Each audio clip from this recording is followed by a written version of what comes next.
Welcome to the ABCs of the MBTA-Communities Act Warrant Articles Forum, co-sponsored by the League of Women Voters of Brookline, the Brookline Neighborhood Alliance, and the Town Meeting Members Association. I'm Diana McClure, Chair of the Steering Committee of the League, whose members also include Shana Pena and Felina Silver. Linda Roseman and Dan Saltzman are co-chairs of the Brookline Neighborhood Alliance, and Carlos Ridrejo is president of the Town Meeting Members Association.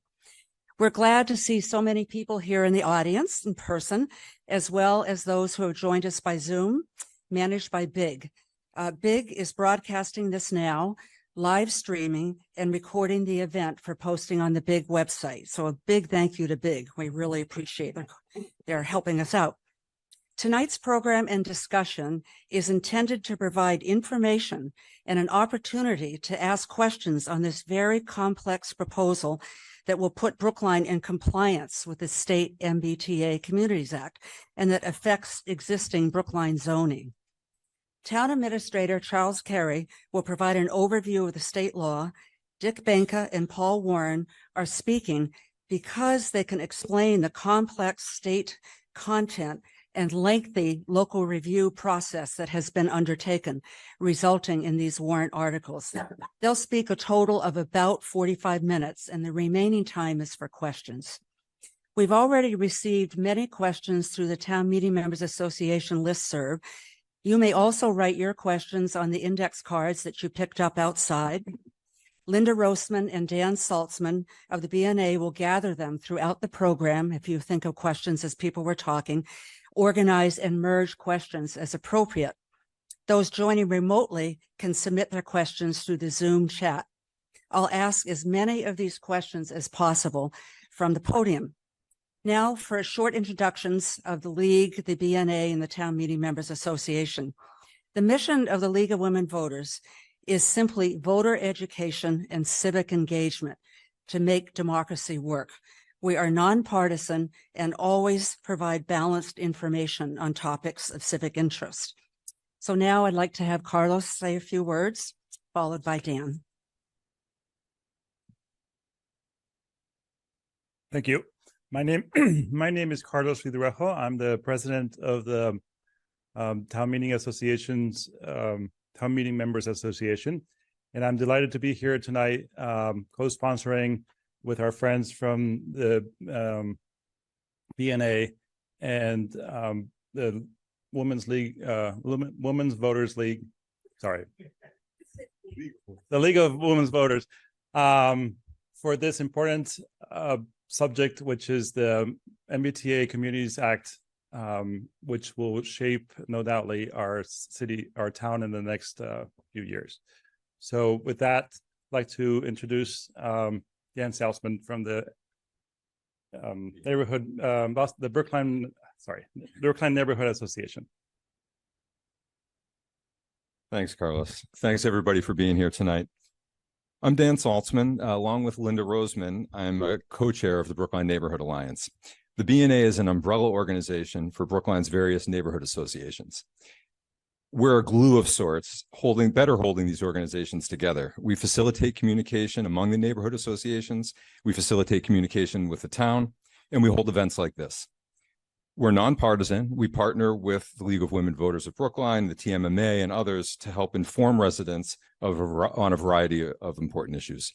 Tonight, as we've heard, we're here for the MBTA-Communities Act, which is certainly one of these important issues. The act itself is simple in purpose. It's to have at least one zoning district within a half mile of the T of reasonable size, suitable for families, in which housing is permitted as of right. It turns out in practice, it's not so easy. It's actually very complicated. And you won't believe this, but not everybody in Brookline necessarily agrees on exactly how we should comply with this law. So I'm going to come right out right now and just admit that I am not as informed about this issue as I would like to be. It's complicated and I need to be better informed. And I think I'm probably not alone in that. And that's why we're doing this tonight. And as it turns out, we're in the right place because we have two people here. We're very lucky who can absolutely help us all become intimately informed about what we need to know. So I'd like to welcome Dick Benka. He is a member of the Committee on Town Organization and Structure. He's a chair. He was the chair, or is it currently the chair, of the Select Board's MBTA-Communities Act Multifamily Permitting Committee. He's a town meeting member, and he's a former Select Board member. We also have Paul Warren. Paul is a former town meeting member. He was on the advisory committee as well. And he's the person who facilitated the compromise that resulted in what we're now calling the consensus article for compliance with the Communities Act. Paul is a current Select Board member. So again, we're really lucky to have such committed people here like Dick and Paul in a multitude of others who volunteer their time to help us navigate these really important and difficult issues. In addition, tonight, we have Chaz Carey, the town administrator. Chaz is going to start things out. He'll give us a short explanation of the act, and he'll explain what we're required to do as a town to be in compliance. And with that, I'd like to introduce Town Administrator Chaz Carey. Thank you very much. Good evening. My name is Chaz Carey, and I am Brookline's town administrator. I am very happy to be with you all tonight, and I will bring the microphone closer. Thank you. I'm very happy to be with you all tonight, and I'm very happy to be a part of this community dealing with this complex issue. I'm really grateful to see so many people here and online. This is a really complex issue, and it is something that requires a lot of thought and detailed effort. So I'm really heartened to see that we are interested in coming up with solutions for how to comply with this wide-ranging law that has the potential to shape many different communities that are that's served by rapid transit in the I would say near to so-called moderate future. I'm going to start a very, very quick slideshow and try and take 5 minutes to talk through the here. Oh, look at that! Here it is. Let me put it on the screen.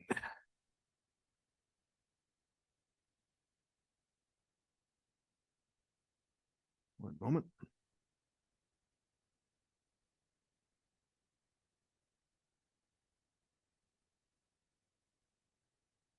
The MBTA-Communities Act, a very brief summary.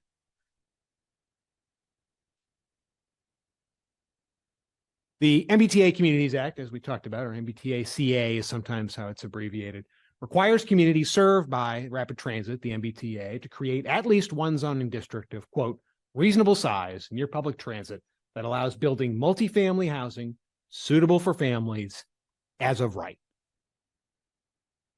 Okay, but what does that mean in practice? So as of right means that communities can't condition issuing building permits on subjective processes, like a design review. Currently, almost all housing in Brookline is built subject to a design review process of some kind. Usually, sometimes you hear that referred to as a special permit. What that means is there's a board or committee somewhere that looks at the plans that the builder comes and brings in and says, I want to build this structure. And they can have wide discretion to say, hey, you know, your windows don't look like the windows in the neighborhood. Or, hey, that door looks too big. I don't like where that garage opens onto. You're going to cause trouble with traffic. And they can negotiate with the potential construction, the person who wants to build this structure to determine what it's going to look like, to help shape how it's going to look like. Now, they have wide discretion in how they shape those. There's guidelines for what they can and can't do, and it depends on what board you go to and how you ask them and all of those things. But the general standard is, as long as you're not being arbitrary and capricious about how you exercise that authority, it's pretty broad. And as a result, it means that people who want to build new housing in Brookline have to jump through a lot of subjective hoops in order to do so. And that is intended to ensure that the community has control over the types of structures that it builds. That also sometimes, unfortunately, has the impact of creating additional costs and making it less attractive to develop or redevelop housing. The MBTA-CA was drafted and promulgated in part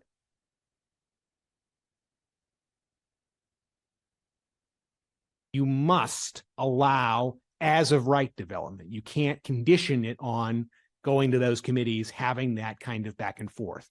What you can do, however, is require compliance with laws of general applicability. So if you say, for example, in this district, all buildings must be built to one of these, say, 6 building types, that's fine. You're not telling someone, I don't like your specific building. You're telling them this is the rule of general applicability and it applies in this district. You can also apply things like Brookline currently has, like demolition delays. Those apply equally to everyone who applies for a particular permit. And that does allow for some discretion in terms of if and when that delay is reduced or modified in some way, but it doesn't allow the discretion to alter the design. So that's a key thing to keep in mind. We do still have control through our zoning itself, as long as the zoning is generally applicable for what it is that we are doing. So reasonable size means there's a complex formula for this, a certain amount of acreage that has the capacity, theoretical capacity, to produce a certain number of units based on a complex statewide formula. In Brookline, the theoretical number of units that our new district or districts must build is 6,990. That sounds like a large number of units, right? It's based on square footage, it's based on capacity, but it's calculated based on the idea as if the land was vacant. They basically are saying, imagine you had a bunch of vacant land here and what could be built on it. Brookline is built out. There is no vacant land in Brookline. There's parkland, there's dedicated land, but there isn't, we're not a suburb. We don't look like a classical suburb, especially in North Brookline. North Brookline is about as dense as Barcelona. South Brookline is about as dense as Iowa. So it's a tale of two sub-communities. It is a very interesting kind of world to operate in. But remember, theoretical is 6,990. How many units does the law require us to build? 0. And here is another interesting fact. How many of those units must be affordable? After all, the name of the game, right, is, the reason why the legislature wanted to pass this is because housing is unaffordable in all of our communities that are served by the T. People are leaving Massachusetts because housing is unaffordable. So it's really interesting to say, oh, they're saying, wrap it up. It's really interesting, but the actual answer is 0, because they really value housing first. And sometimes making housing affordable means that it's more expensive to build and doesn't get built in the first place. Multifamily needs 3 or more units. So when do we have to comply by? We have to comply by the end of this year. We don't, the state will rule us ineligible for a number of discretionary grant programs. That could result in losses over the next few years, back of the envelope of around $200,000 to $600,000. That's based on what we've been awarded in the past for some of these grant programs. That actual number is in flux. For example, we got $145,000 from one of the grants this year, but that's an uncommonly large number. More importantly, however, the law says we shall comply. It's not optional. So in addition to taking away these grants, the Attorney General has said communities that don't comply are going to get sued. And if we get sued, what they're likely to ask for is what's usually asked for when communities don't comply with something that says shall, for the judge to appoint a special master to do it for us. So we would lose control of the process altogether. I have seen memos go around from well-meaning individuals out of town. I've gotten emails from people in further communities out saying, please read my 50-page manifesto on why you should defy the state and not comply with the MBTA-Communities Act. I don't put a lot of stock in that. Put bluntly, there are a lot of other housing and zoning laws that are more restrictive than this law, most notably the so-called 40B law that requires communities give up certain zoning protections if they don't build enough affordable housing. This law is very likely constitutional, and as a result, we need to comply with it. Otherwise, the state will force us to.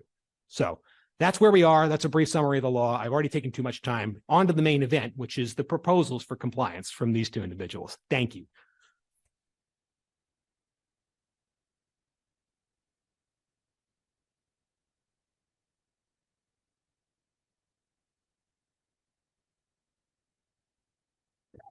Thank you very much. There we go. Thank you, Chaz. And thanks to everybody, especially those who are here now. We're competing with the Celtics opening night tip-off. So either you're not basketball fans or you own TiVos. But especially to those who are here, thank you. As I was introduced, I'm Dick Benka. I'm a former select board member, currently a town meeting member from Precinct 14. And I chaired the committee that developed the M District Plus plan. I'll try to answer some questions about that plan. Ladies and gentlemen, we are back online. Yeah, we're not back. Thank you very much for your patience. Yeah. Thank you to Big for resolving the issue. So what's a quick summary of the process that occurred in the town? As you heard, the MBTA-Communities Act required the town to rezone by the end of this year to provide as-of-right zoning capacity for 6,990 multifamily units. And multifamily was defined as 3+. The initial planning department approach to this problem was the rezoning of Harvard Street and the length of Harvard Street. But there was an immediate problem. And that was that under the MBTA Act, the town could not mandate any commercial uses, even ground floor commercial uses in a critical commercial corridor like that. I will say that our representative, Vitolo, got involved in this process. The state guidelines were recently changed, but still we could only mandate commercial use under the current guidelines for 25% of the capacity required by the MBTA-Communities Act. There was a town meeting warrant article to address this problem, and in response, the Select Board appointed the committee in April of 2023 to find a different method of compliance with the MBTA-Communities Act. And I was asked by the Select Board to chair that committee. There were 8 citizen volunteers. We were supported by Kara Bruton, the Director of Planning and Community Development. We held 16 public meetings, including public hearings. There was significant individual effort by members of the committee over the spring and summer in order to meet the deadline for this fall's town meeting. And the committee did develop a compliant plan. It's the M District Plus plan that's found in 2 warrant articles. Special Town Meeting 1, Article 4, and Special Town Meeting 1, Article 5. This was drafted to fully comply with the MBTA-Communities Act, and the text is now at the state for pre-approval. It's also part of the Select Board's consensus plan, which is Special Town Meeting 4, Article 1. Here it's been combined by the Select Board with zoning changes on Harvard Street. The M District plan is a necessary part of the effort to comply with the MBTA-Communities Act. And Select Board members have now said that the Harvard Street plan will not be submitted to the state for compliance by the end of the year, so it does not have to be passed by town meeting by the end of the year for compliance purposes. What was the committee's challenge? Well, that question leads us into some of the details of the MBTA-Communities Act and the state guidelines. First of all, what does capacity mean under the MBTA Act? And you heard a bit of this from Chaz. As noted, we must by right or as of right provide capacity for 6,990 multifamily units. That's 25% of our total units as measured by the 2020 census. The town actually already has 19,000 already existing actual multifamily units in town. 67% of the units in town are now multifamily, as opposed to the 25% capacity requirement. Our percentage, surprisingly to me, is similar to that of Chelsea and Cambridge. In comparison, Milton's at 10.8%, Newton at 19%. But the state capacity calculation gives no credit for these existing multifamily units. It assumes the land on which they sit is vacant, and it then applies the zoning parameters like setbacks and height and so forth to determine a theoretical capacity. It does not require the actual construction of new units, as Chaz mentioned.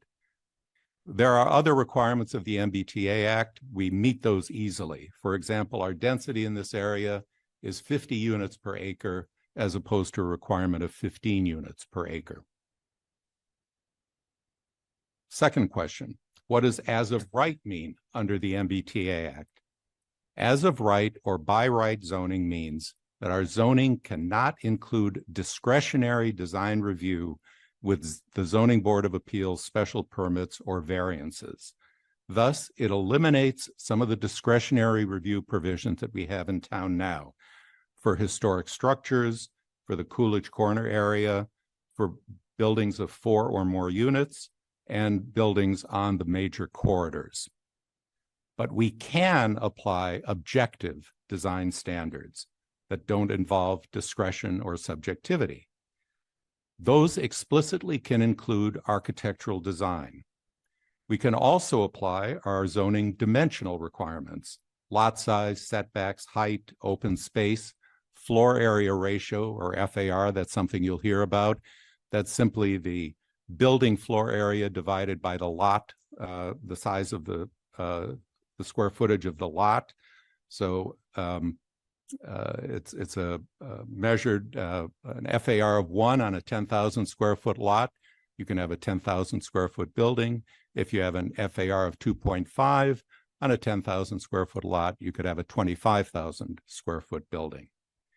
We also can apply our general bylaws, and I'll discuss those. So with these constraints, how did the committee get to the multifamily districts? Well, we first considered some other commercial areas other than Harvard Street. We considered 1, 2, and 3 family zones for a variety of reasons, which I can get into if the question comes up. These were not viable. That led us to the multifamily districts. And our first cut as a committee was to include all of the multifamily or M districts in town. This map, there we go. This map shows all of the M districts. It's a wide area from the least dense, the M1.0s, to the most dense, the M2.5s. We submitted this first cut to the state's consultant, RKG Associates, and they came back with a resulting capacity of 16,000 units, far above what we were required to have, the 6,990. So that gave us some flexibility to use only part of the M districts. And eventually we ended up with parts of the M1.5, M2, and M2.5 districts. Those are the areas that are outlined in blue, not the blue areas, but the area with the blue outline on this map. We took out the M1s, the M1.0s, because of a risk that was already manifesting itself of house-style buildings being demolished to build $3 and $4 million luxury condos. We took out portions of the historic National Register district along Beacon Street, primarily where there are attached dwellings. In the course of that, we removed some pre-existing commercial properties in the M districts, and we removed some iconic structures, in particular the Dutch House on Netherlands Road and the pre-Civil War properties on Linden Street. We also added design review for larger buildings, those over 30,000 square feet. We then took this plan back to RKG for their calculation of capacity, back to the state's consultant. This still provides a capacity, as calculated by RKG and by the state guidelines, of 8,182 units, still a comfortable margin over the 6,990 units that we need. So we have some breathing room with this. So with as-of-right zoning that we're proposing, what prevents developers from running wild with buildings that look like packing crates? That was the question we had to answer. First of all, the M district plan is an overlay district. It does not totally displace existing zoning. Existing dimensional requirements, height, FAR, all setbacks, front, side, and rear, all continue to apply in the M district. We did not upzone in that regard. Also, the area is largely built out. We don't expect many demolitions as opposed to some possible additions. And with the additions or any construction, the design and the articulation of any new structure has to be consistent with the adjacent structures, and it has to meet objective design standards. Also, as drafted, a developer or property owner cannot double dip. They cannot take advantage of as-of-right zoning. They can't say, I want to build this as of right according to your design standards, but I also need a variance or I need a special permit from another provision of the zoning bylaw. Any request to deviate from the other provisions of the zoning bylaw removes the project from as of right review. The only exception we put in was with regard to off-street parking. And essentially our off-street parking requirements are about half of what would otherwise be required.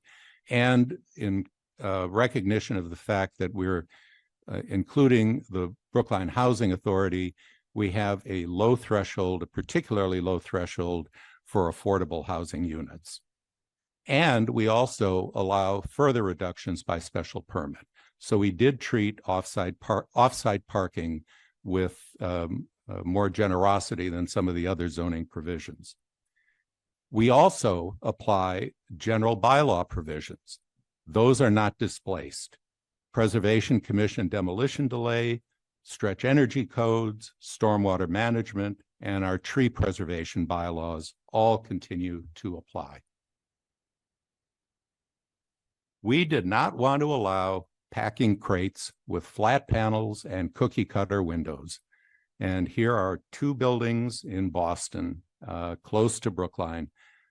We wanted to make sure that this was not part of the design calculus for our multifamily districts. So we created the objective design standards that are in the proposed zoning bylaw. The standards are consistent with existing height limits, building types, and architecture in the zoning districts. Plus, we've included some environmental provisions. We have the first ever Brookline tree canopy requirements.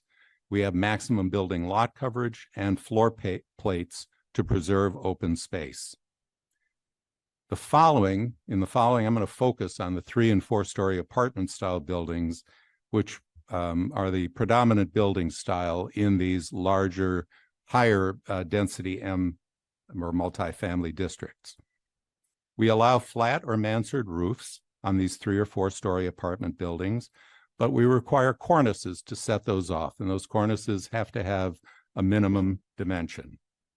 The facades on the 3- and 4-story apartment buildings have to be natural or cast stone, brick, stucco, or at the request of architects on the committee and on the planning board, terracotta tile.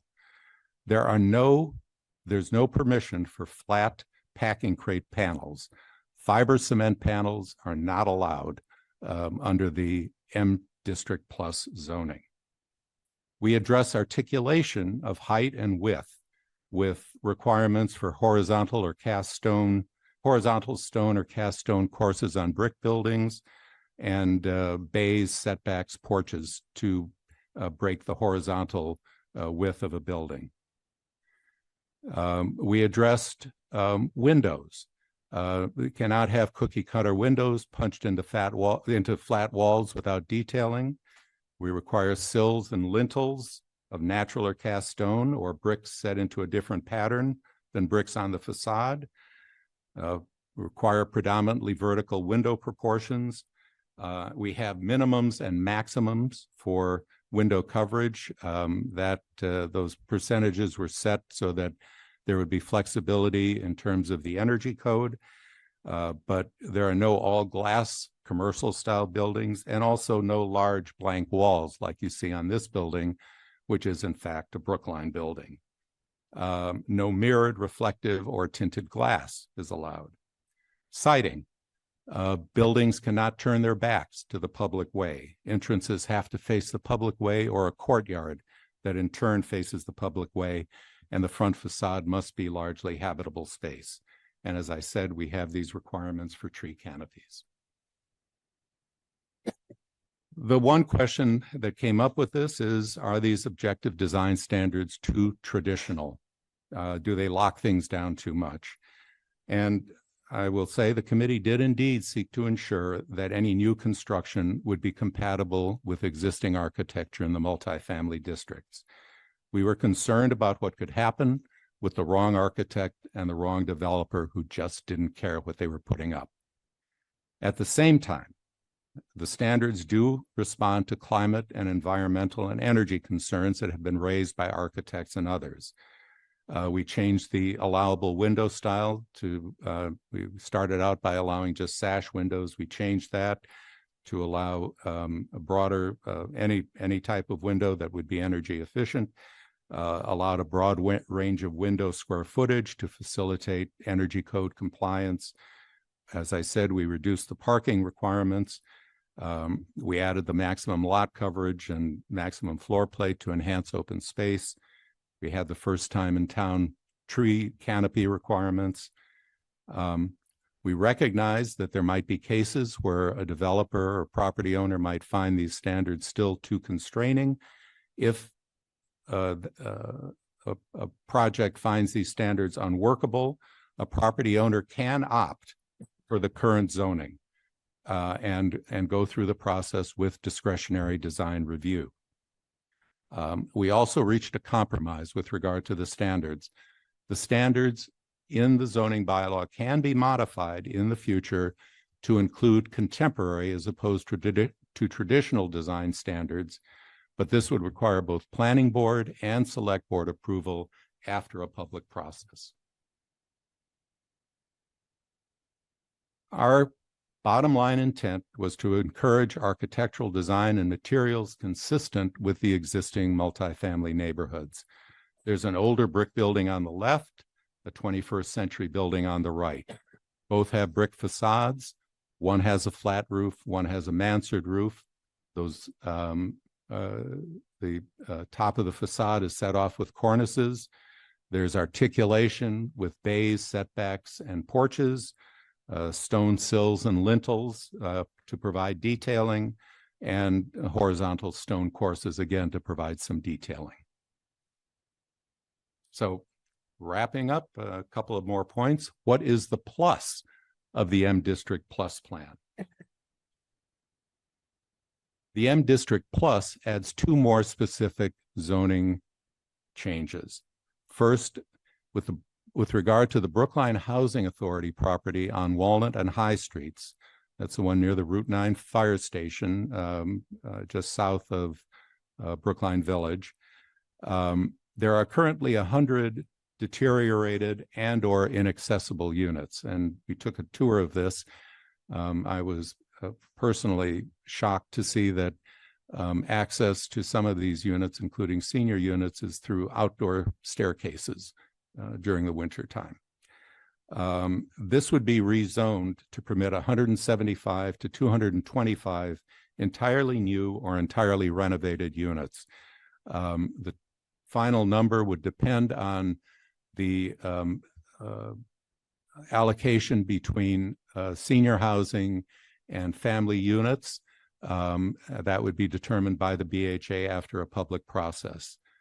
Some of the benefits: the large parcel will allow redevelopment without tenant displacement. The standards that are in the zoning bylaw that we developed were developed after extensive consultation with the BHA and their architects to determine what would work for the BHA. And Ken Lewis of the committee really took the laboring oar in that regard, and I thank him and commend him for that. The taller buildings are on the north side of the property, closer to Route 9, rather than the nearby residential properties. As of right zoning will have benefits for the BHA, and as the BHA has explained, the design work can begin with known parameters. There would be review by the planning board rather than a process going to the ZBA for a comprehensive permit, and possibly the courts in a comprehensive permit as opposed to as of right situation. There'd be reduced permitting time and therefore cost control. Having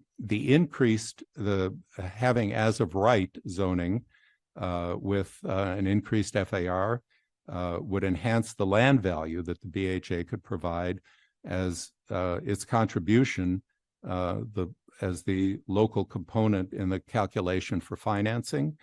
And having the necessary permits in hand, the BHA has told us will enhance the scoring of the BHA property in competition with other projects for state and federal funds.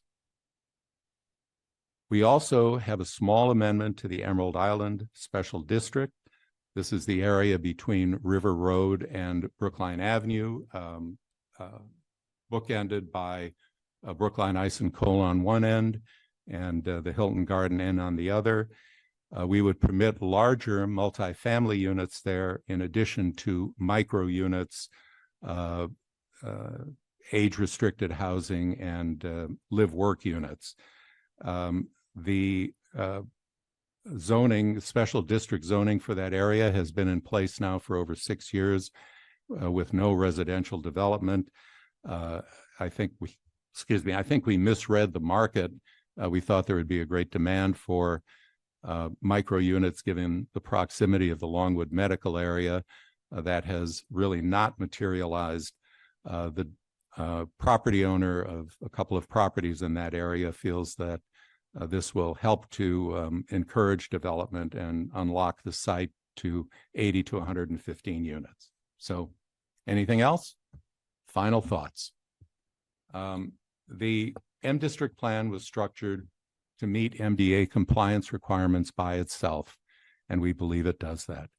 It's one part of potential increases in new housing. There are 1,325 units already approved in the town, according to a presentation by the planning department. 100 more units are being proposed for a 40B project in Chestnut Hill. There would be an additional 75 to 125 new or totally renovated units, 100% affordable and 100% accessible on the BHA property. Yes, and Brookline Strategist has estimated 108 units would be feasible in the M districts. There's a potential for 80 to 115 Emerald Island units. This is a total of approximately 1,750 units. Harvard Street is not needed for compliance by the end of the year. And the committee, as I've indicated at maybe too much length, really worked to avoid widespread demolitions and incompatible design in the M districts. And finally, let me just conclude with many thanks to the committee members who worked on this, and in particular to Kara Bruton, who really was there with her expertise and her positive attitude and good humor throughout the entire process over the spring and summer. And thank you all.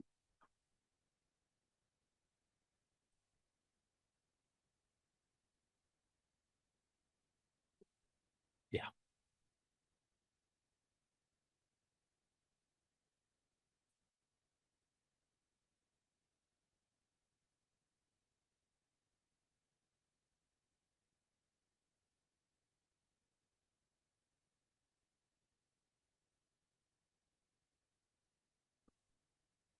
Okay, I think I'm next. Good evening. You guys are patient. We have a long night due to that delay. Thanks for sticking with us.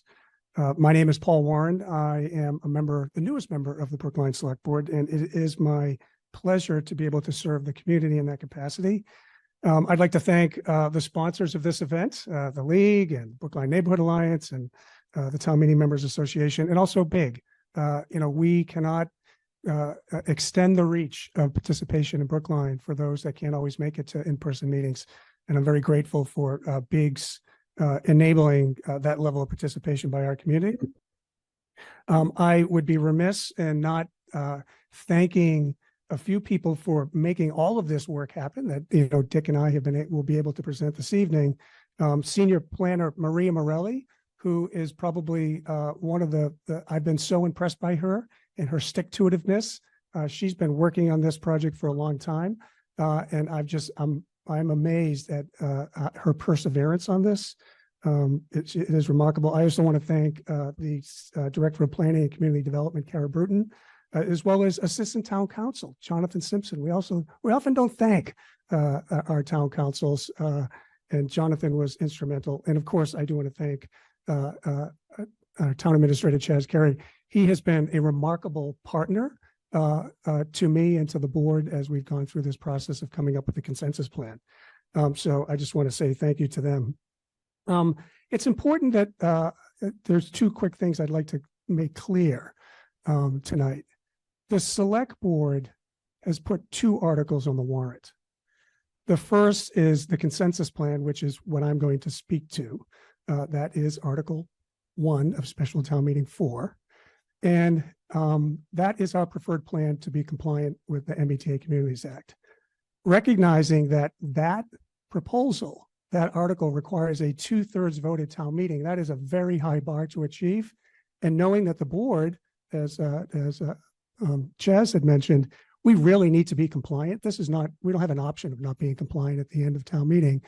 We put a contingency article on the warrant, a backup article. And that's the article that Mr. Benka had just described. Why did we do that? Why did we put a backup on? Why the consensus versus a backup? The reason is we want to make sure that we have meaningful compliance. Dick just walked through compliance. We really want to be meaningfully complying with the law. And that's the difference. And the select board didn't feel that given the policy goals that it had, that the M District Plus would actually achieve our policy goals. So what are the select board's objectives for the consensus article? And what is the meaning of compliance? Oh, I see that my face is blocking the picture.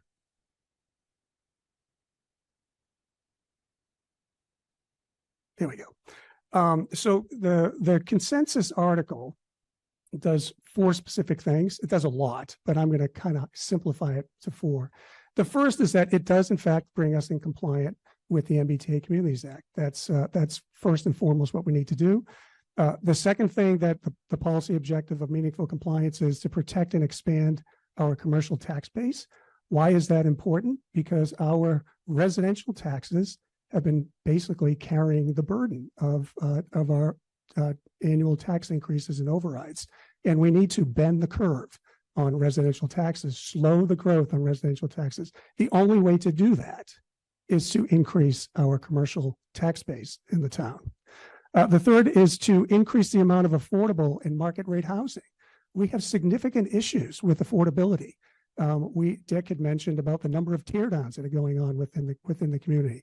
Actually, many of them are gut renovations. We're losing middle income housing. It's being purchased by developers. It's being gut renovated and turned into multi-million-dollar condos. This is not healthy for our community, and it is gutting the middle class. We are rapidly becoming a community of rich and poor, and I don't think that's where we want to go, and I don't think the board doesn't want to go in that direction.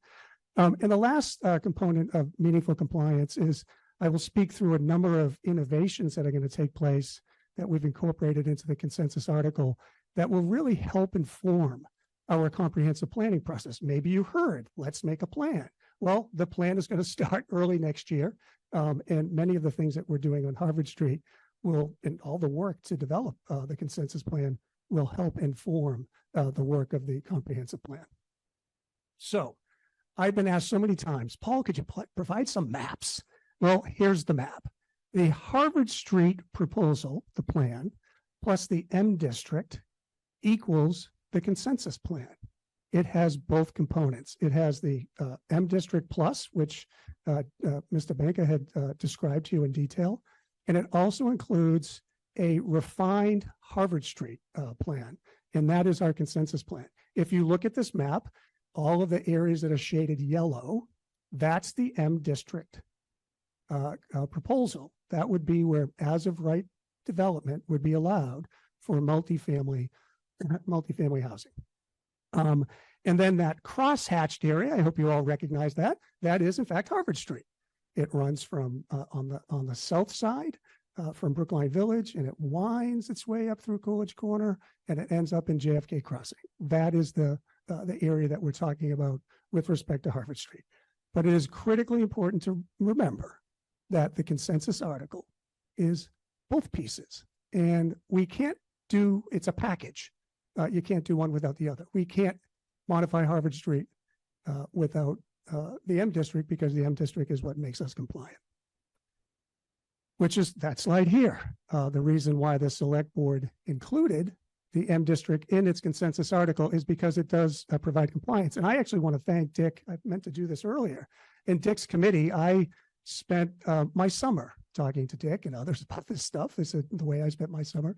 And I just want to congratulate you and thank you for the work, because I know how hard you worked. And when I say Dick worked hard, he really did work hard. And the creativity of coming up with this solution was really helpful in unlocking the potential of Harvard Street. Because without the M District proposal, without the M District plan, we would not have been able to decouple the Harvard Street corridor from the MBTA Communities Act. So in fact, we are now able to get what the community wants, what we want out of Harvard Street, as opposed to what the state wants. And I think that's really important. So, oh, look at him. I did some fancy graphics here. I got to push the button. Those are the M districts. It's pretty cool, right? Okay. This is the Harvard Street corridor. So Harvard Street makes our compliance meaningful. So if the M district makes us compliant, the Harvard Street corridor makes our compliance meaningful. So that's how we get to meaningful compliance. And without it, you know, there's many great attributes about the M district. It does bring us compliance, but we all realize it's not going to produce a tremendous amount of housing. The reason its design point of the M district was actually to incorporate areas that were already built out. And while I appreciate all the design standards, there's probably not going to be, those design standards aren't going to be frequently applied because there's not going to be much development in the M district. So this is the core that we're talking about for Harvard Street that brings us to meaningful compliance. So a little bit about the zones. You're going to see another map in a minute, but I give Maria Morelli a tremendous, in the planning department, a tremendous amount of credit in the work that they've done, because there's three pictures here that describe three zones along Harvard Street. And these are zones that allow us to determine the types of uses. We can apply form-based zoning to them. And it really is a way for us to set expectations with developers as to what we want to get. I have greatly simplified this. This in itself could be a 2-hour presentation on form-based zoning. There is a tremendous amount of information on what the form-based zoning plans are on the town's website, and I would encourage you to go there if you so choose to do a deep dive. But essentially, these are the three. We have a Main Street zone, and this is really what you traditionally think of like Brookline Village. It's higher density. There's very active use on the first floor for commercial. Above it, there's 3 stories.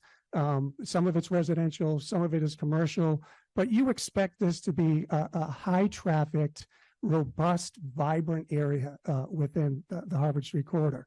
There's also a subzone to this called the HMSO. It allows us to actually, in areas of town like JFK Crossing, where we may want to have quieter commercial on the first floor, not active uses, but daycare centers, that's allowed as of right. In the Main Street zone, you'd have to get a special permit to use a more passive commercial on the first floor. So this is really meant on the Main Street zone to help us really point developers towards the area that we want to have active commercial activity. In the middle is the Main Street transitional zone. This is in fact a transitional. This is, these could be attached singles, or traditional, 2 or 3 story walk-ups. They often have a place to sit on the stoop. They have a little bit of a garden in the area. It's areas along Harvard Street that you're probably familiar with, and frankly on Beacon Street as well, where it's a little quieter. But there may be a dentist on the first floor. There may be some other commercial on the first floor, but it's a transitional area. And the third one is the neighborhood zone, and this is where we would see a traditional 2.5 to 3 story, home, as depicted here on the right hand side. And the important point about these 3 areas is that these pictures, they're representative, is that we're not looking for uniformity across Harvard Street. This is not going to be a monolith, right, of a strip mall. There's going to be variety. There's going to be quite a bit of variety. And this form-based zoning allows us to express to developers what it is that we want, as opposed to having to go back and forth through what Dick mentioned, the committee process. So I'm going to walk you through the zones. This is a picture of Harvard Street. I did flip it on its side. It does match what was in the other picture. you're going to first ask me, Warren, what are those yellow things? Well, that's the Brookline by Design and yes, and Brookline Compromise. I will talk to you about that in a moment. But importantly, what I want to point out to you, so on the left-hand bottom side of the screen, that's JFK Crossing, and the right, furthest right-hand corner, that's Brookline Village and Washington Street, okay, up to Route 9. So all these arrows here show you where the Main Street zone would be, and also the subzone, which is that O zone, which allows for more passive type of commercial. So you can see it's substantially a large portion of the corridor. It is the gray and purple blocks, shaded boxes. This is where the transitional zones are, kind of around the Pierce School area, heading into Brookline Village, just south of Beacon Street. And again, this is a transitional area, and it is the area marked in, I guess that's purple, pink, red. Let's call it red. And then this is the neighborhood zone. There's only one of them. There was another, but we took it out, and that is, as you can see, in the blue area. And importantly, this is a way for you to help visualize and understand that there's a variety of forms and types that would be throughout the corridor. So, the consensus article, what's the big deal? Well, there's three important innovations that are taking place that we're introducing in the consensus article. And these, we are not known for innovation at zoning.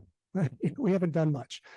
These are three important innovations that are going to help us identify what it is that we want in the corridor, and also to help inform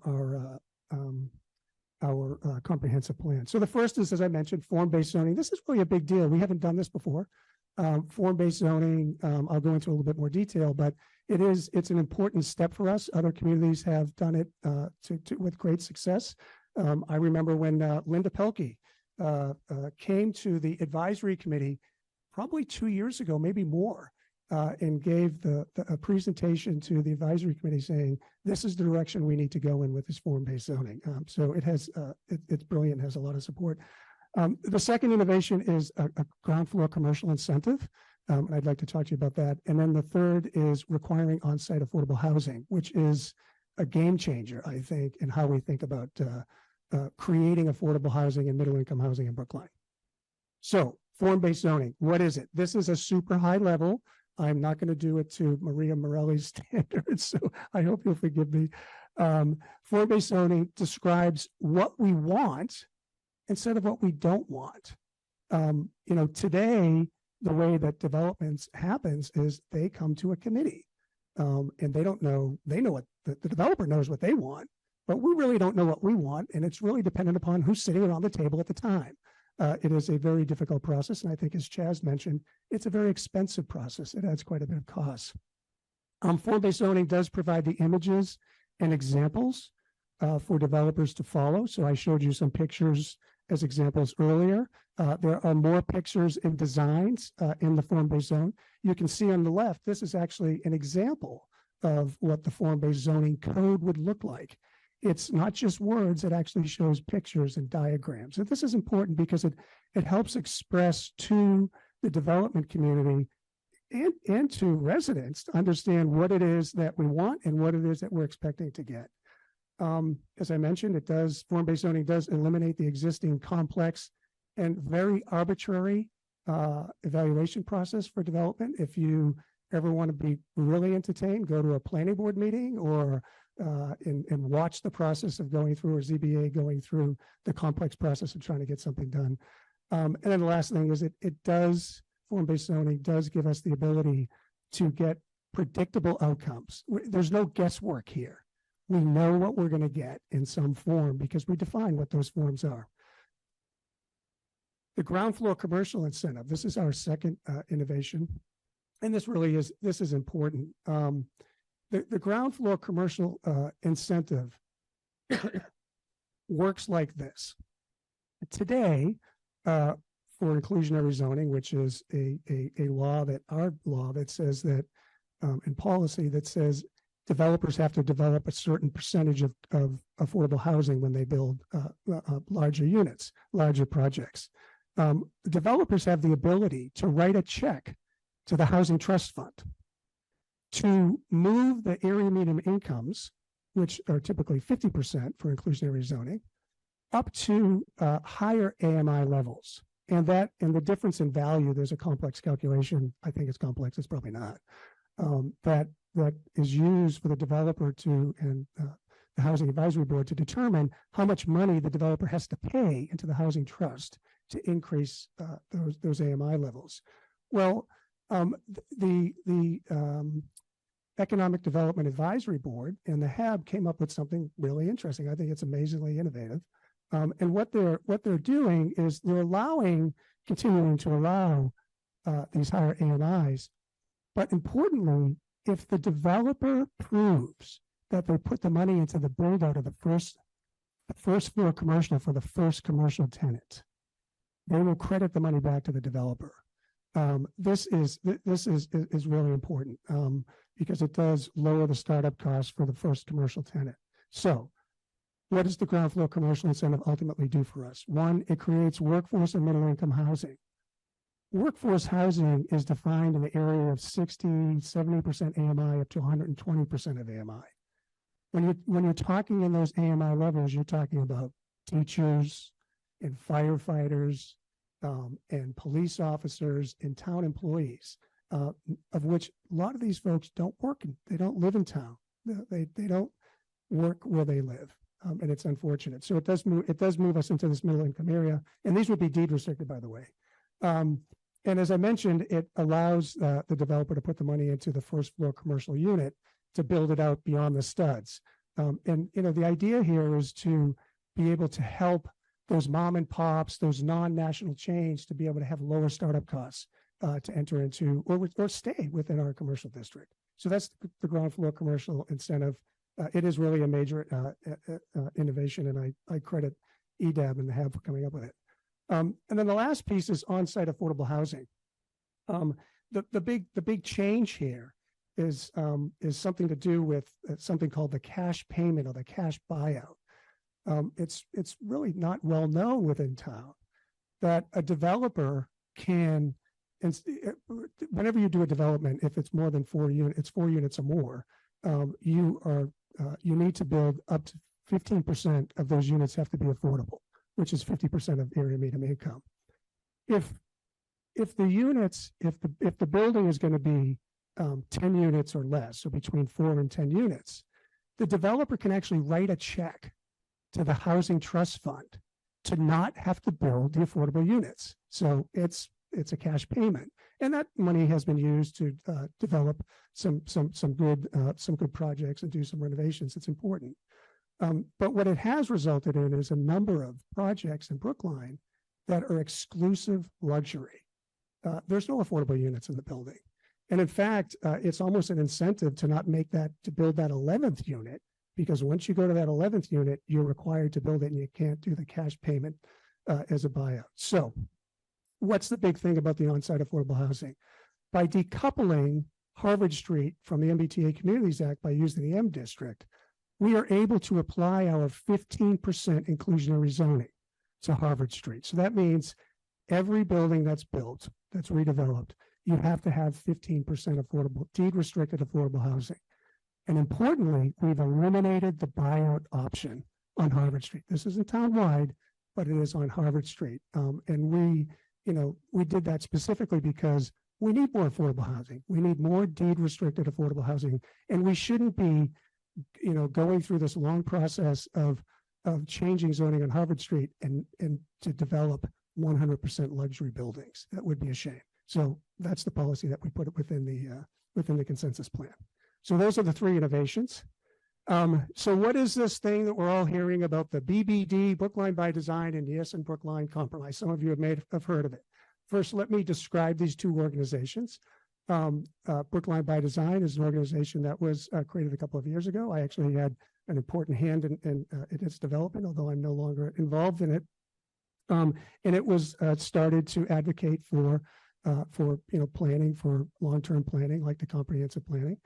ES in Brookline is a group that represents multiple housing advocates in Brookline, including Brookline for Everyone, the Greater Boston Interfaith Organization, and Brookline Development Corporation.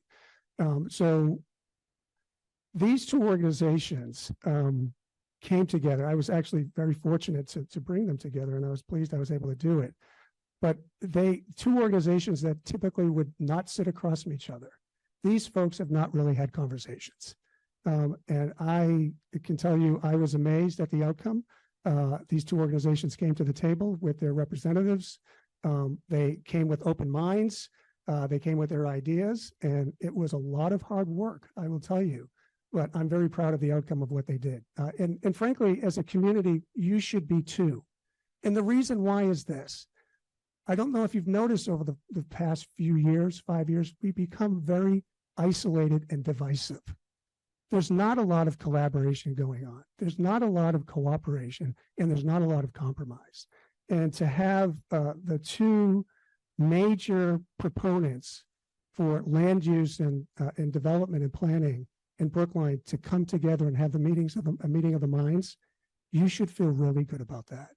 That sets the stage for future collaboration between groups, and I think it should be set up as an example. So I want to thank them for coming together. So what is the BBD Yes in Brookline Compromise? The first thing I want to tell you is that all those yellow spots on the map are parcels that were removed from the original Harvard Street proposal. Why did we remove these parcels?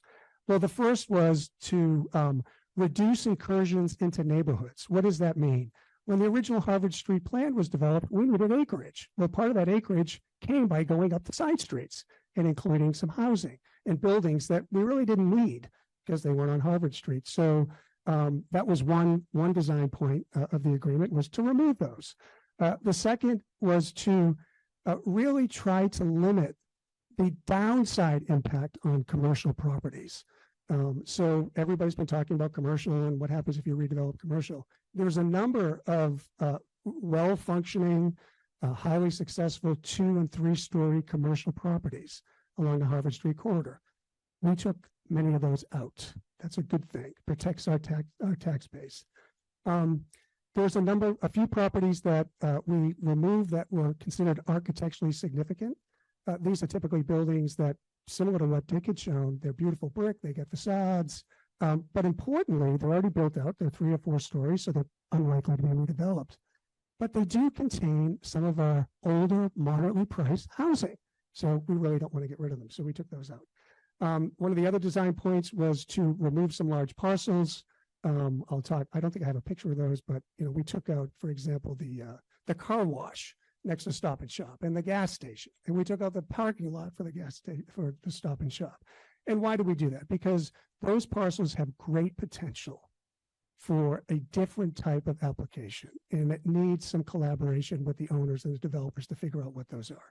We also took out a couple of municipal parking lots. Why? Everybody's worried about parking. What's going to happen to parking? Do we have enough parking? What does it mean for my employees if I'm a commercial operator? Where do my customers park? So we took out that. And then there were some other things, but a few more, but the important one is we also modified the setbacks. And this was a marathon session with Chaz helping and Kara with the group. And a setback basically is the distance between the building that's being developed and you as a homeowner or wherever you live. And it creates distance and space for light and air. And we ended up changing those to the satisfaction of many people. So that's what the compromise is. I'm going to just show you some pictures real quick because I've been asked over and over and over, Warren, what was taken out? These are pictures. So these are some examples of buildings and parcels that we're taking out that really ventured into neighborhoods off of Harvard Street. So you can see a single family home here. You can see a couple of parking lots in the middle. 20 Kent Street is a commercial building in Brookline Village. That's part of a 1-acre parcel. But you can see most of this stuff is built out or it's a parking lot. And so it made sense to take these things out anyway.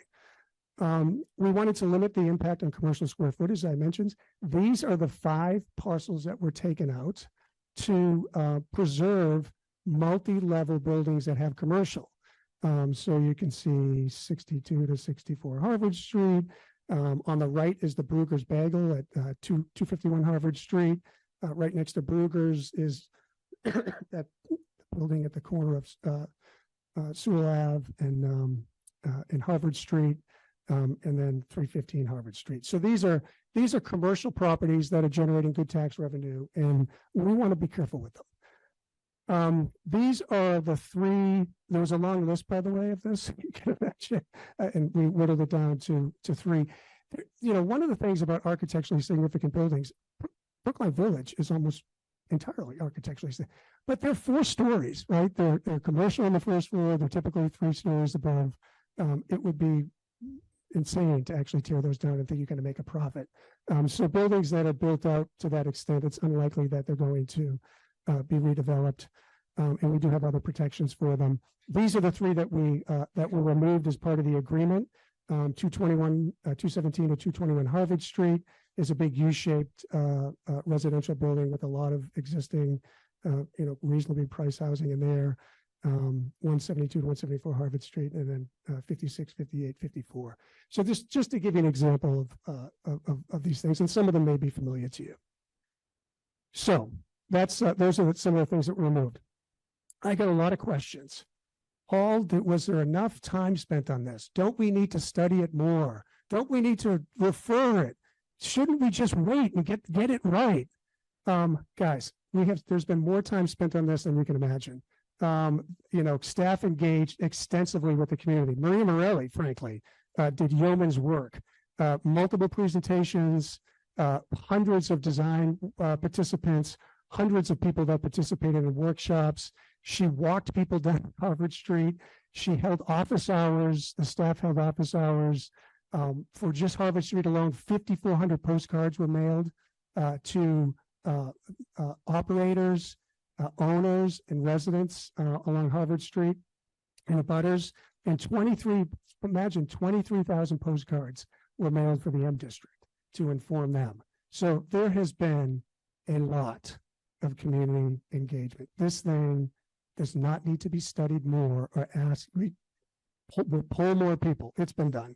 And frankly, the planning department under Karen Maria's leadership, they've worked with experts and advocates. These are all the boards and commissions and groups that they work with. I can tell you, I've done this myself. This takes a huge amount of time to explain, prepare, listen, take the feedback, adjust. And our staff, planning and community development team did this, and they did it broadly and widely, and I commend them for it. So, what support do we have? There's a lot of support lining up behind the consensus plan. Of course, the select board has supported, as you can imagine. Last night, the advisory committee, after a lengthy deliberation, voted in support of the consensus plan. The Economic Development Advisory Board has voted in support, is recommending the consensus plan. The Housing Advisory Board, those that are deeply concerned about affordability in Brookline, have approved it. Climate Action Brookline has come out in support of the article, the consensus plan. As I mentioned, both Brookline by Design and Yes and Brookline have come out. And by the way, these 2 groups probably have the vast majority of town meeting members that listen to them. They have a lot of influence. The Coolidge Corner Merchants Association sent the select board a letter yesterday, I think. I posted on the TMMA.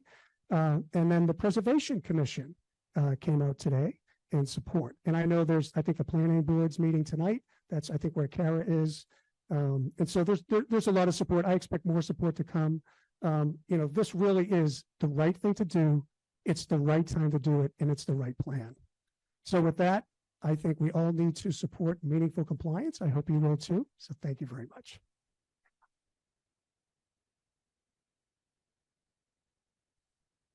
Thank you to all of the speakers.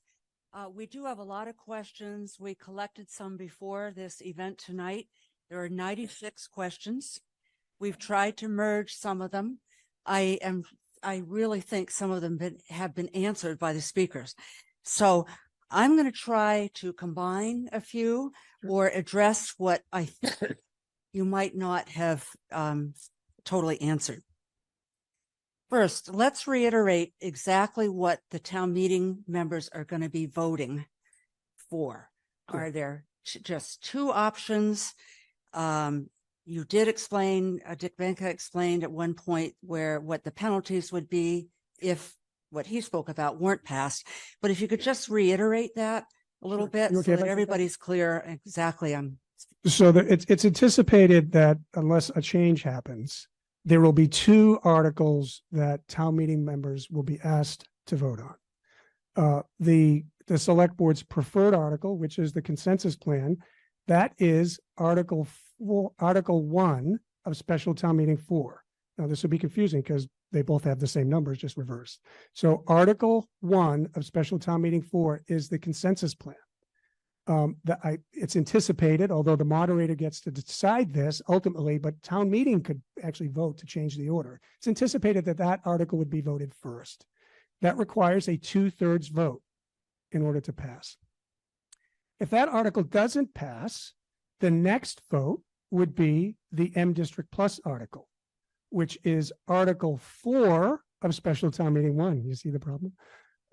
So if the consensus article doesn't pass at a 2/3 vote, the next vote would likely be the M District Plus article. Now, that article also requires a 2/3 vote.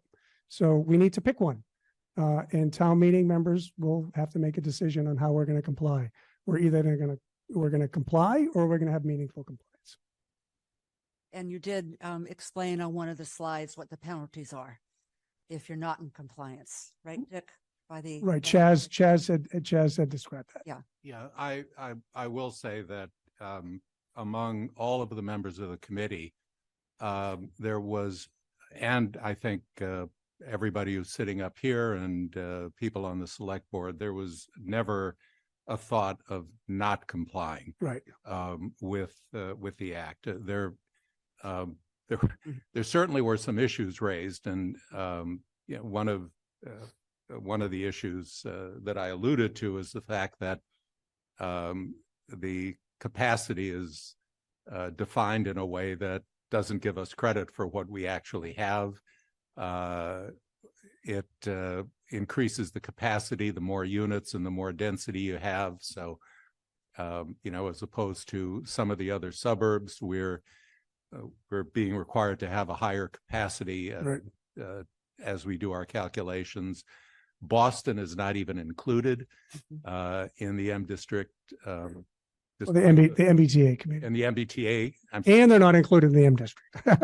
They're not included in the MBTA-Communities Act, despite the fact that they've really generated they've been one of the main generators of the tax, their property tax revenue and the increased employment that's been driving housing demand. But we looked at the penalties. The penalties for Brookline would be potentially a couple of $100,000 a year. There would be, I'm quite sure, a lawsuit by the Attorney General. But I think in the view of just about everybody who's involved in this, a law is a law. Mm-hmm. Yeah. And it's our obligation to comply with it. And that's the direction that we all went. And I'd like you. to add one thing on this, a follow-up, just that, we are very fortunate as a community to have two options. There's other communities that can't agree on anything on this. The police showed up at a community select board meeting not too long ago because of fights and arguments breaking out about this. We've seen other communities say, we're just not going to comply, the heck with the MBTA-Communities Act. That's not us. So we are very fortunate to have choices. It's good. There's several questions that have come up just now, but also were presented earlier. If the first proposal, Dick Benka's proposal, I'm going to get the numbers all twisted. So if that makes Brookline compliant, why would people vote for the additional one? I know you had an adjective you used, but what is the real marketing? And then I think I'm going to combine a couple other questions, because some of the questions were about do commercial entities here in Brookline really support this? And I think you did at the end that you said that. And another question that's related is there a prediction of how much the commercial tax base would increase as a result of the Harvard Street plan. Yeah. So So can you, what's what was the first, what's the why? selling point? Right. What's the And selling how point? marketable is it So- for going beyond compliance? So I don't know if it's a marketing issue. I think it's more of a value issue. You either believe it's like climate change. You either believe that there's a climate crisis or you don't. You either believe that there's a housing crisis and an affordability crisis in Brookline, or you don't. And when you believe that there's an affordability crisis, an availability crisis, you act. If you don't believe, or it's not a strong enough issue for you, you're willing to wait. And the select board, and frankly, my own personal opinion is I'm tired of waiting. It's time to act. Okay. I know we said we were going to go until 8:30, but the speakers have agreed to stay until 9. And since we had that unexpected break, we are willing to continue. Yes. Did you want? Yeah, I really just want to highlight a comment that came up last night at the advisory committee meeting. Just to put this in context, the M District Plus plan, I would be willing to bet probably anybody in the room, because of the BHA inclusion in that, will provide more affordable housing than anything else that's on the table at this point in the near term. Because we've worked with the BHA to design something that works for them. At the advisory committee meeting last night, the senior planner from the planning department, who has been largely in charge of the Harvard plan, said that what was most likely was in Harvard Street, 3 30-unit developments over the next 10 years, or a total of 90 units. You know, I see the number of 700 or 800. We don't know what the Harvard Street plan will produce, but I really do feel pretty confident that we're going to see something at the BHA with what we've put forward. And a related question to what these answers have been, several people ask questions about whether there's been studies on, if these are passed, what the impacts would be on school services, infrastructure, congestion. You have talked about parking, I think, quite extensively. Green space, you've talked about I'd like to that. suggest the town administrator speak to that one. Okay. So when it comes to, so the short answer to this, when it comes to investing in new infrastructure, we investigate, you know, through planning studies, through strategic planning, through all of those things.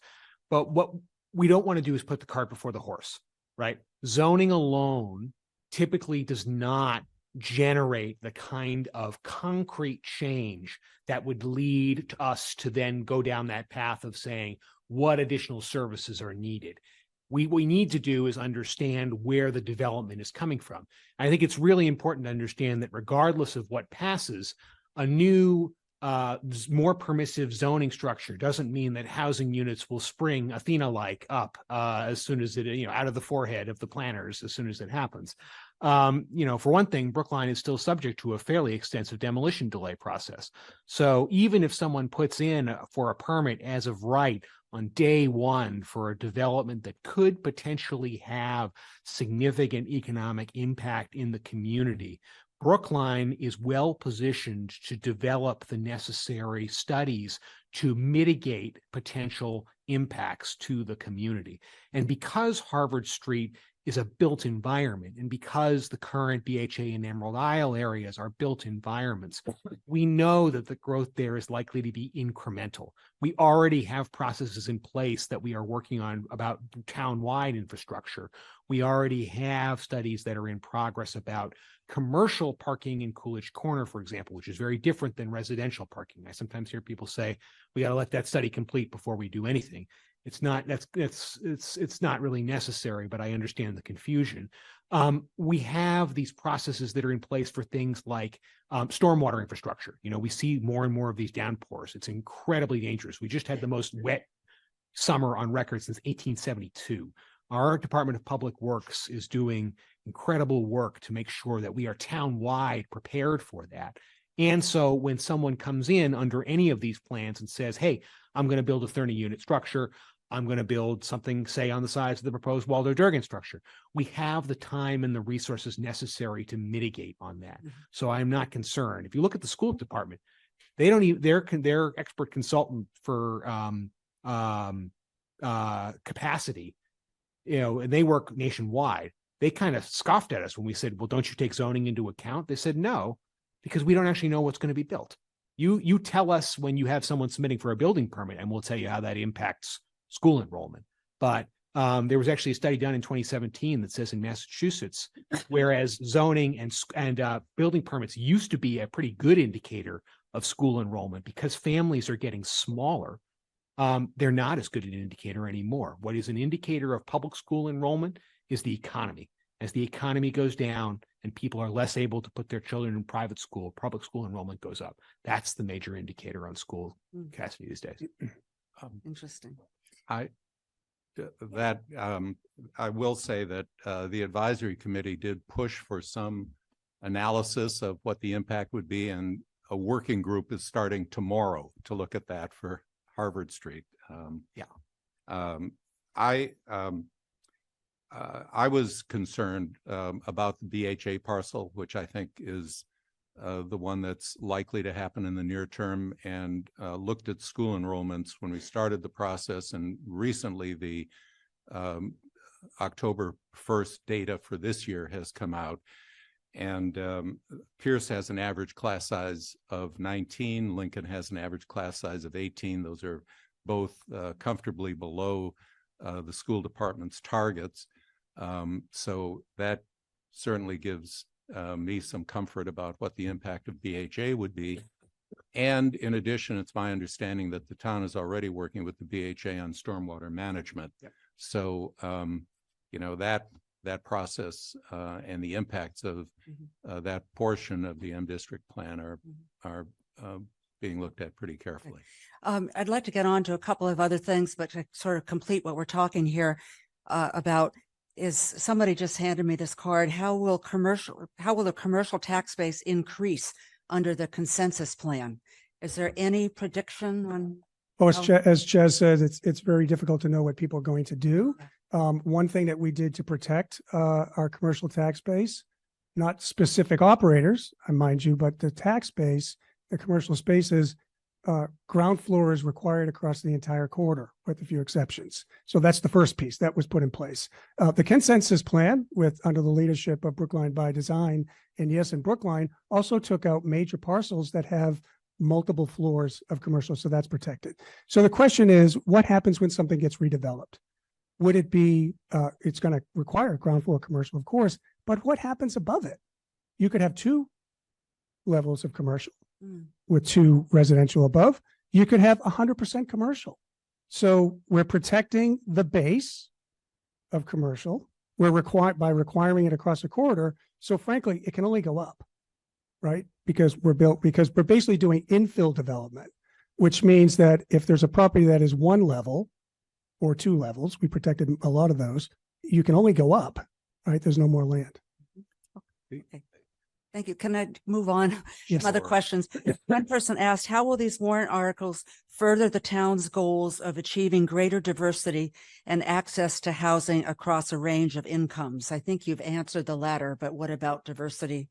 Yep. Well, Yep. So income and diversity are tightly coupled, Right. Frankly. So the consensus article includes the Brookline Housing Authority. That's AMIs at a level of 30% low income. And then through inclusionary zoning on Harvard Street, as well as over on the Emerald Isle, you would get, depending on the size of the building, you'd get 15% of 50% area median income. And then through the ground floor commercial incentive, we can actually move area median incomes into those higher levels for workforce and middle income housing. So that is social, economic, and racial diversity along Harvard Street in the town, more than we've ever done, frankly. Want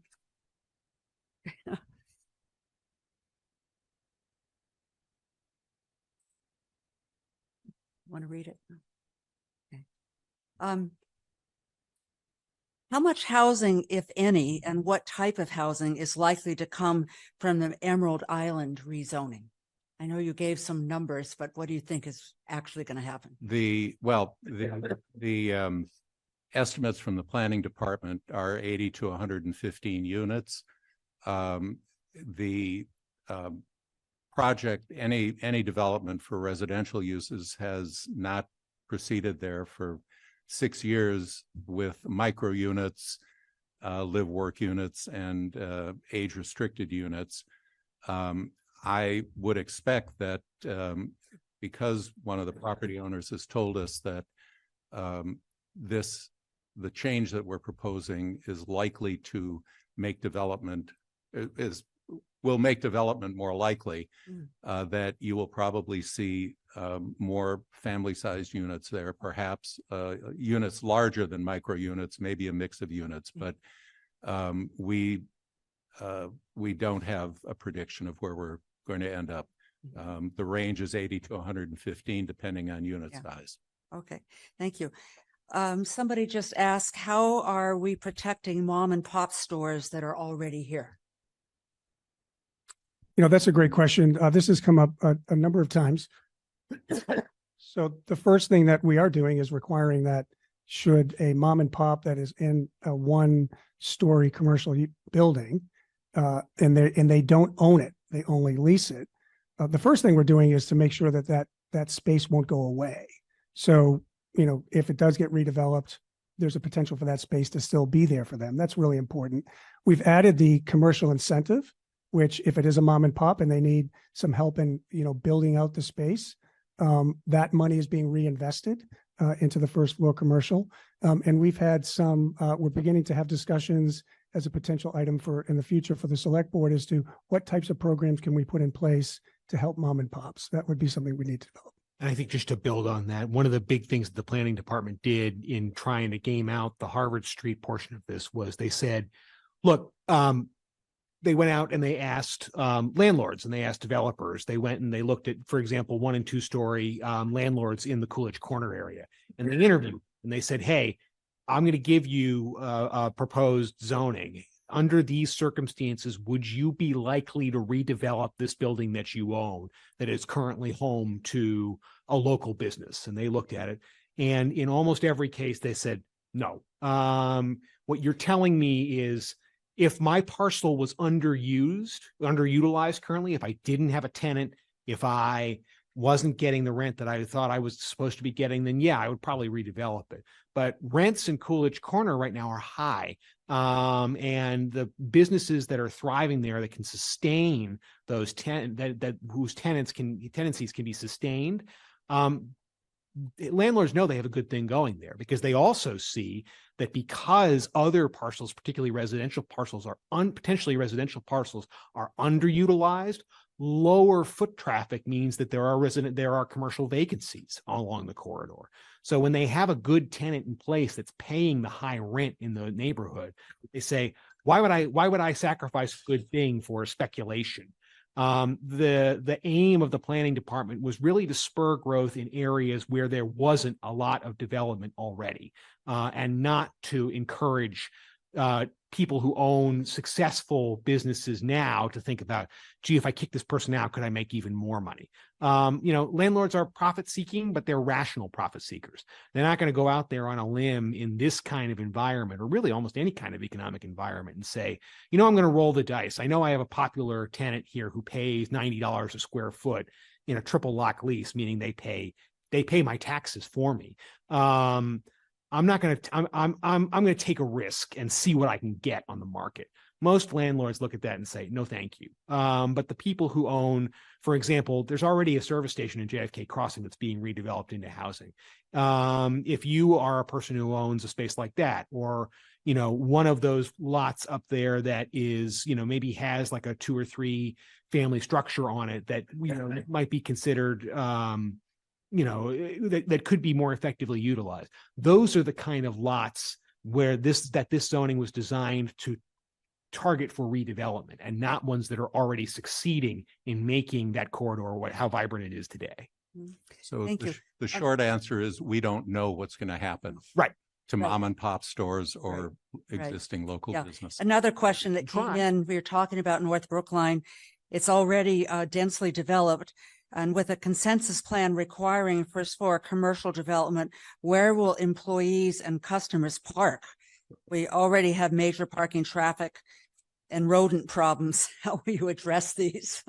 That's a, it's a great, Sure it's a the great rodent question. Problems relate to the parking. but- Let's talk about the rats first. The zoning actually requires that the bulk of the commercial waste would be stored inside the building. That's a huge improvement over what it is today. And all you need to do is walk behind some building and see that's not a great situation. But also, there's, as I mentioned, we have already said that we're protecting the existing commercial lots. And in fact, this concern about parking for customers, we've received a letter from the Coolidge Corner Business Association or Commercial Association in support of this article. We received a letter, the select board received a letter from 3 Jewish operators up in JFK Crossing that own two owners and 1 operator, saying they support this. And frankly, they spoke specifically about parking and their support for the article because of parking. Okay. I will say that the parking issue has been one of my concerns. It sure has. And it's an issue that I've raised with the select board, with the planning board, with the advisory committee. Basically, the Harvard Street plan turns parking minimums into parking maximums. And we have what has been particularly surprising to me is that we've authorized a $350,000 study of parking in the Coolidge Corner and JFK area. And in support of the need for that study, the planning department said that businesses need parking to accommodate their customers who do not walk or take public transportation. Conducting a parking demand study, including estimates of future need to support any expansion of supply is necessary, and so forth.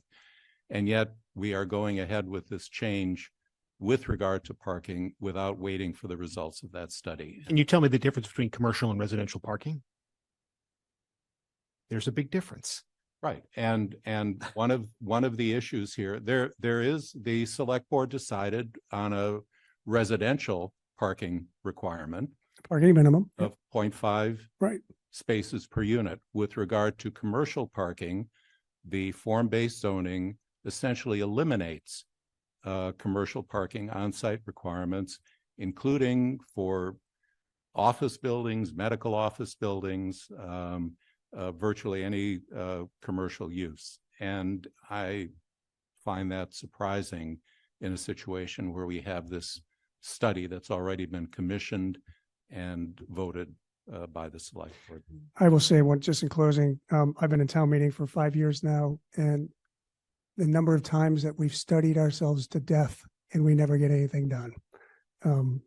We're famous for it. Please, the next question. And another, we'll just take 1 or 2 more questions because I know this has been a long evening. Somebody asked, do we have any idea how many bedrooms the potential 700 new units along Harvard Street are likely to have? So I think, the 700 to 800 unit estimate was based on the original Harvard Street plan. That's gone down.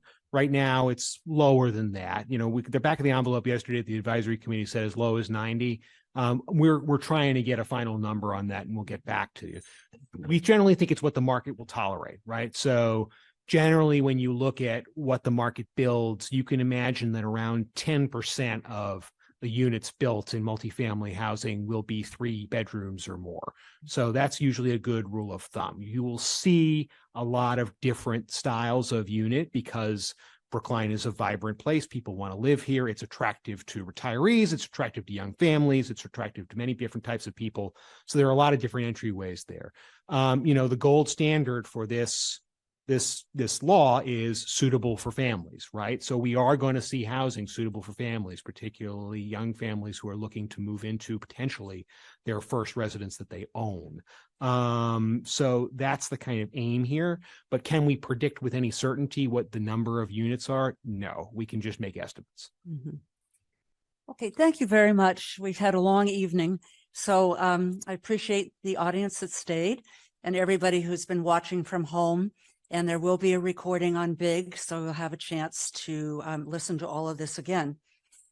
I hope that this slide can be put up so that any question that you have, please email us at the League. The email address is league@lwvbrookline.org with any additional thoughts that you have or ideas. And I do want to say that the BNA and the League at the beginning of the next calendar year will continue its series of what we have called, does Brookline's form of government need to change, to continue the conversation around possible other forms of government and to get a lot of input from all of you on what you would like to have be discussed next. The League is putting on, we do Friday conversations by Zoom on other warrant articles. On November 3rd, we're doing one on the rent stabilization home rule petition. And then also we are doing our opening meeting that's open to the public at the Hunneman Library on November 6th around, it's a panel, it's turning words into action, a panel on diversity, equity, and inclusion initiatives for nonprofits and communities they serve. So we welcome all of you to these events and you will be receiving emails from us. So thank you very much. And thank you so much to our speakers. Thank you so much. I know you have spent long hours working. Really appreciate it.